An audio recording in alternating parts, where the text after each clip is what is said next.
Hello beautiful people, welcome back to my YouTube channel. If you guys are new here, my name is Gianna, Lian, and I basically just bring you along throughout my life.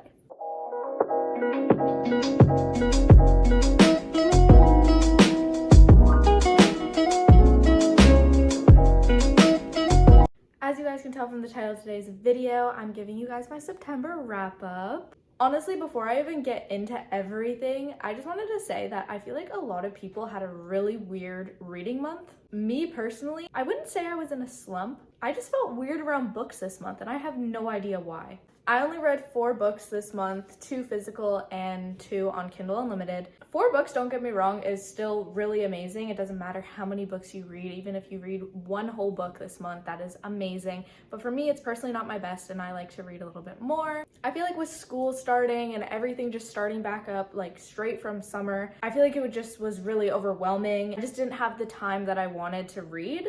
But I still read 4 amazing books this month and I will be going through each of them, giving you guys my thoughts, opinions, rating, everything like that. The first physical book that I read was Better Than the Movies by Lynn Painter. Yes, I finally read this book. So I ended up giving this a 4.8 out of 5 stars. It was so close to being a 5-star read for me. But for this book, we basically have Liz and she is obsessed with movies and rom-coms specifically. Like her whole character is based on her living her rom-com fantasy. And then we have her next door neighbor, Wes Bennett, and he's always bullied her. He's always played little jokes and kind of just made fun of her. But basically, we have Liz's childhood crush that comes back. She basically wants to get with him so bad and he's best friends with Wes. Things like that happen. Liz wants Wes to help her get this crush to like her back. Things just go down. It was so cute, so funny. For being a teen romance, I really enjoyed the writing. It didn't feel like immature or annoying. And this book was honestly so funny. I was constantly laughing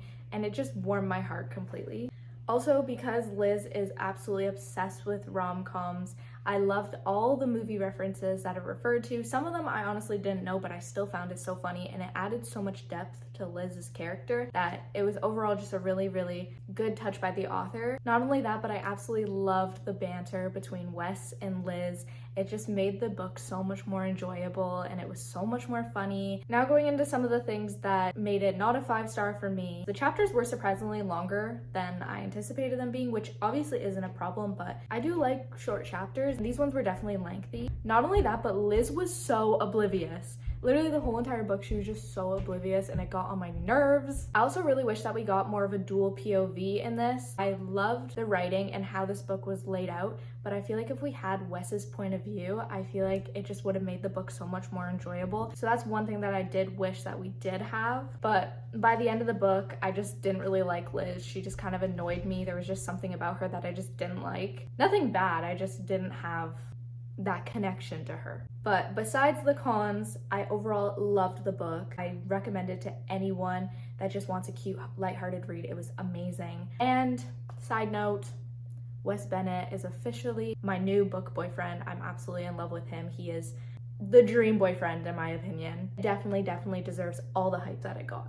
The next physical book that I read was Milk and Honey by Rupi Kaur. This is actually a poetry book. It's basically a bunch of poems that got formed into a book. It touches on a lot of sensitive topics like loss, love, trauma, abuse, femininity, and each chapter in the book is basically split into different sections of purpose, and basically each chapter deals with a different type of pain and how to heal from it. But I basically gave this book a 5 out of 5 stars. I am no poetry reader at all. This is actually the first poetry book that I've ever read, but I'm really glad I picked it up because I really did enjoy it. I felt like this book was so powerful, and this book definitely changed my mind on poetry. I'm actually interested in looking at more of the classical poetry and kind of how it's evolved since then. But a big thing that I wanted to mention is to make sure you check trigger warnings on this book. It does talk about some really heavy topics in this book that some people might not be comfortable with reading and kind of talking about, so make sure you check trigger warnings on this one just so you know what you're getting into when you read it. Because the poems are a little bit short, I'm gonna read you some of my favorite ones that I tabbed because I did tab this book to give you guys a little sneak peek in this book. There's also little drawings inside the book as well. This is one of my favorite ones that I tabbed. You are in the habit of codepending on people to make up for what you think you lack. who tricked you into believing another person was meant to complete you when the most they can do is compliment. There's just so many good poems in here that you can relate to and just really open your eyes to a topic that you wouldn't really think is so deep and meaningful. Here's another one. It's short and sweet. Accept yourself as you were designed. I just loved it. But overall, I did actually take away a lot from this book. It's definitely a book that I will now always refer back to. It's definitely a book that I'm not just gonna read once and just put it on my shelf. I really, really enjoyed this, and I do recommend this if you have never read a poetry book and wanna get into it. Moving on to the Kindle Unlimited books that I read. The first one I read was Wild Souls by Faith Prince. As I mentioned in my September TBR video, this author actually reached out to me on Goodreads about her new release, and of course I needed to help a small author out. I definitely wanted to give her book a try. I'll have her YouTube linked down below if you guys want to check her out. To give a little recap, we have Ethan and Gianna as our main characters, and Ethan is not like any other human being. He can actually see your aura into your soul, but he's kind of ashamed of this ability of his. He doesn't really want people knowing. Everyone in the school and town kind of thinks he's weird and that he's basically insane. But then we have Gianna, which is just an ordinary girl, and she kind of takes a liking towards Ethan and they start to get to know each other. And Gianna obviously does not know about Ethan's ability. Things just go downhill from there. I ended up giving this book a 4 out of 5 stars, and right from the beginning, the writing hooked me in. And I just really, really loved the author's writing style. She just had so much passion in her writing. Overall, I loved the setting. I'm not a fantasy reader, but those little elements of fantasy that was in the book, I really enjoyed, and it complemented the storyline so well. The descriptions in the book were just so fun, and the book was overall just so stinking cute. I'm a very character-driven reader, and I absolutely loved Gianna. She was so funny. She's probably one of the funniest characters I've ever read. I grew such a love for her, and she just had no filter at all, which was so enjoyable to read in a book because I feel like there's a lot of fluffy characters in a book, and she just had no filter, and it just made it so much more fun. And I really liked the dual POV with Ethan and Jenna's POVs. I feel like that was just amazing. It completed the book. It just made it perfect. As for the ending, I really, really enjoyed the ending. I felt very content with it, and I didn't really want anything more from it. The only reason why I didn't give it a 5 out of 5 stars is because it didn't give me that 5-star feeling. All book lovers know what I'm talking about, but overall it was such an amazing written book, and it was done so well and so enjoyable to read. And I definitely recommend you all to go check out this book. And the last book that I read in the month of September was obviously continuing the Mindfuck series. This month I read the 3rd book in the series, which was Scarlet Angel, and this series is by St. Abbey. If you guys watch my past videos, you guys know I am absolutely in love with this series. I do not want it to end.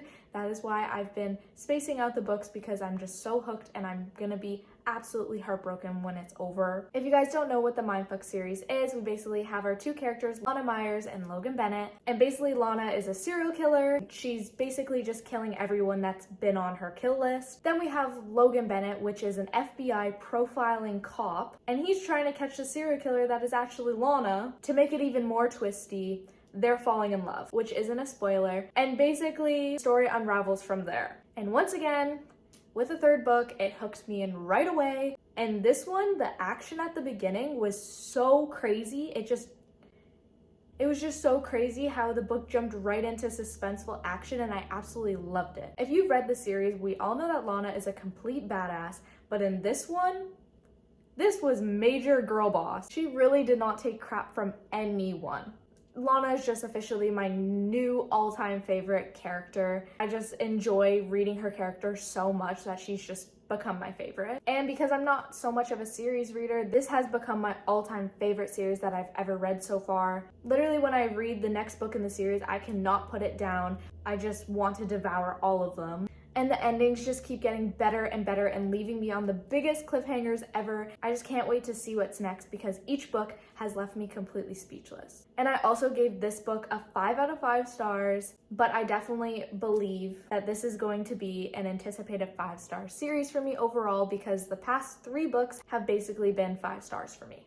But yes, I definitely recommend the Mindfuck series. But yeah, that was my September wrap up for you guys. Kind of super short, I apologize for that. I did find so many good, amazing new reads this month, and I really hope that October can be a better month for me. I have a lot of spooky and fall books that I'm excited to jump into for that, but I have a lot of good things coming up for content for you guys this month, and I'm very excited to share that with you guys. But please let me know down below what your favorite book you read in September was, because I would love to know your guys' thoughts and opinions. I am gonna end this video off right here. I really hope you guys enjoyed today's video. If you guys did, please make sure you like, comment, subscribe, and turn that post bell notification on so you get notified every single time I upload a new video. With that, I hope you guys are having an amazing, wonderful day, and I will see you next time. Bye!